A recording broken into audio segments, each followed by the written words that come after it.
The Texas Education Agency finally weighing in on a new law that takes effect today, but the TEA isn't offering the clear guidance school districts have been waiting for when it comes to the controversial Senate Bill 3. The KVUE defenders break it down. Here's investigative reporter Jenny Lee. Senate Bill 3 updates House Bill 3979, the two laws that don't mention critical race theory but stem from a national debate over how race and racism are taught in schools. Remember, educators say CRT is not taught in Texas public schools.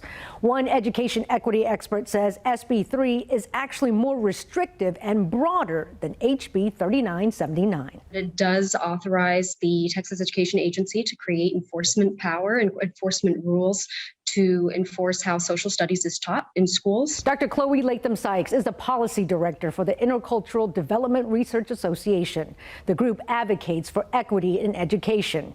She says before the Thanksgiving holiday on November 18th, the Texas Education Agency posted this on its website, an update on SB 3. It's a comparison of SB 3 and HB 3979.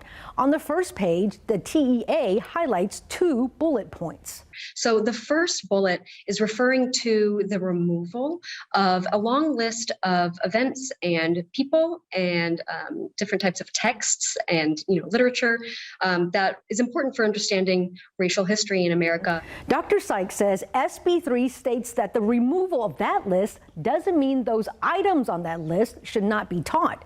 She says the second bullet point states that private citizens cannot sue teachers for what they're teaching, but educators can be fired if they violate school district policies. This also was addressing some of the real tensions and real consequences of the chilling effect from House Bill 3979. We saw a lot of teachers getting concerned. But Dr. Sykes says school districts are still waiting for guidance from the TEA on a number of issues SB 3 created. It does not address how this should impact teaching and learning in the spring semester. It doesn't address the book inquiries or scouring libraries that we know has been happening across Texas since the passage of these bills. And as the wait continues, Dr. Sykes says stories from educators about surveillance over what they're teaching are growing, and that has her group concerned.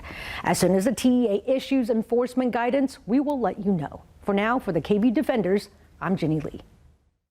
Jenny, thank you so much. State Senator Brian Hughes was the author of Senate Bill 3. We reached out to his office for comment. When we hear back, we'll put that statement up on our website, KVUE.com. You can also see Jenny's in-depth reporting on critical race theory also on the website. That again is KVUE.com.